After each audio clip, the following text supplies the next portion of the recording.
Hello everyone and welcome to Furniture_Makeover. This is Noor, and in this episode I'm going to be making over a dresser. More like restoring it because it looks like someone made it over before me and I just had to fix that and make it a little bit prettier.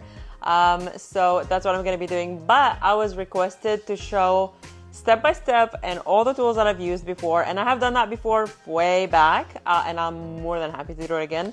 So this video is going to be fulfilling someone's request as well as transforming a dresser, so stay tuned. Tag along to see how I got this look from that dresser. It looks like someone had painted it orange out of all the colors in the world, just the doors and the drawers, and the top was scratched up severely, so it definitely did a lot of love and a lot of cleaning. First of all, I removed all of the doors and the drawers, got all the hinges out, and got to cleaning, and I mean deep cleaning, everything. To remove the hinges, I usually use a drill to make my life easier, but if you're starting or don't have a drill, you're always welcome to use a screwdriver. Nothing is wrong with that. Next, I get to deep cleaning everything. I use a damp rag and clean every single corner inside the drawers, behind the dresser, under the dresser, any place where no one might even see, but I just want to make sure everything is absolutely clean in the dresser.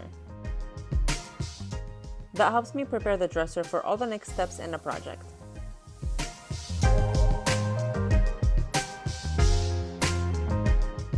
Next step is sanding the piece, and with sanding you gotta focus so much on the top because this is where everything is gonna sit on, and you want it to be durable. So the more you sand it, the better, and usually I prefer to sand it all the way to the bare wood, and staining it is best, but we'll talk about that later.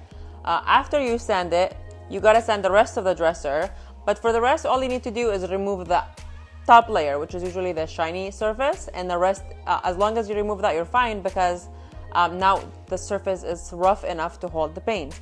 When you sand, you can use a sanding machine. This is an Orbital sander that I use. Any sanding machine works, whatever is easier for you to grab and better for it to complete the work. If not, you can always use the paper. I started like that. It's not preferred. Sanding machines are under $20 easy. I can link one for you.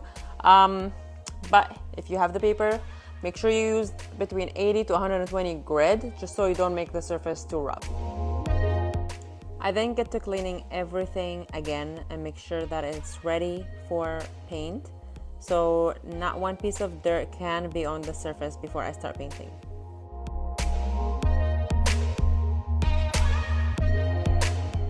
Next comes my favorite part, which is painting. And for paint, I usually use Beyond Paint, and I love this because it makes your prep time much less.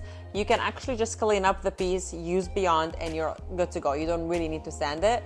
The only reason why I needed to sand this one is because it was in a really rough shape, had a lot of chips, so I had to flatten it out. Other than that, Beyond and you're done. And when I use it, you can just dip the brush and use it, or use a roller. But I do multiple pieces usually at a time, where I have a very little bit of time, so I usually use spray gun. I love my paint gun. I can not use the paint the way it comes, so I have to mix it a little bit with water, just a little bit with water, so I mix the paint go through the machine, but I spray everything and I'm done. I'll link the sprayer for you. I attempted to do a whitewash on this dresser by applying water and paint and then wiping it off, but I didn't like how it came out, so I ended up painting it anyways. I added Beyond Paint to my paint sprayer and went ahead and started spraying. I sprayed everything in the front of the dresser, and then I did the top at the end, a couple of coats just to make sure that it is durable enough.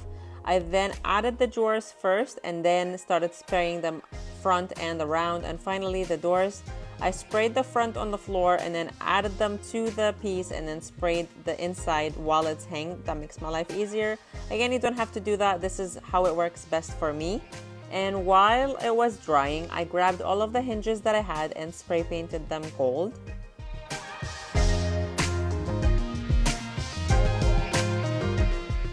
Now let's talk about safety. While spray painting or sanding, always, even if you are in a ventilated area, which it is preferred, use your goggles to protect your eyes, and most importantly, use your mask. I use a heavy-duty mask because I do this a lot and I really don't want to die.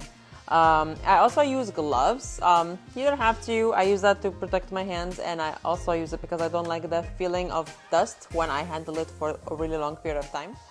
And finally, hinges. I try to save a lot of money by working on with what I have.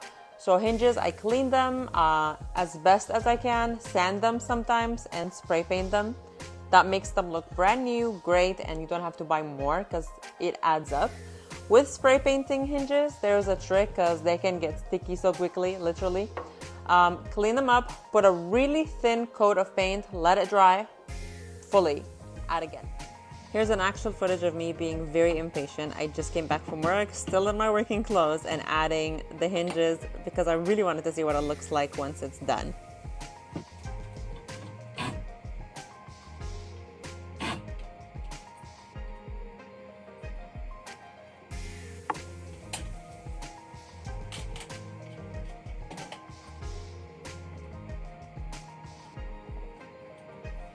Finally, here's the finished project. I am very happy. This actually sold in 4 days, which is a record with this color because usually people don't buy black pieces. They love white. This turned out amazing. It has a lot of storage and it is much better than I could have ever asked for. Tell me what you think about this project and what would you do differently, and follow me at furniture_makeover for more.